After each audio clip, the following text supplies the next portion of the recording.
Vlieland is simpelweg het mooiste eiland. Je hebt hier prachtig bos, een prachtig dorp, een beschermd dorpsgezicht, mooie monumenten.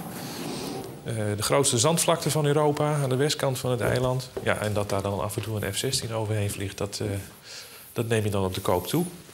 Welk argument van u heeft in het sollicitatiegesprek de doorslag gegeven, denkt u?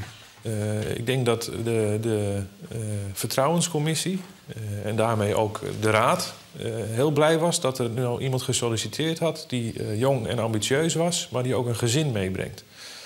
De vorige burgemeesters, dat waren allemaal burgemeesters zonder gezin.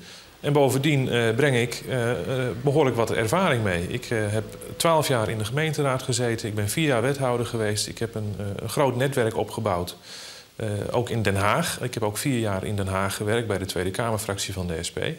En wat dat betreft zit ik dus maar een handshake away van de minister-president. En dat is heel erg prettig en goed. Uw netwerk is nog steeds actief en dat gaat u gebruiken ook? Precies.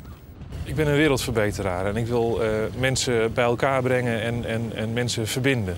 En op die manier probeer ik de wereld een klein beetje beter te maken, zodat we er met z'n allen nog wat langer van kunnen genieten.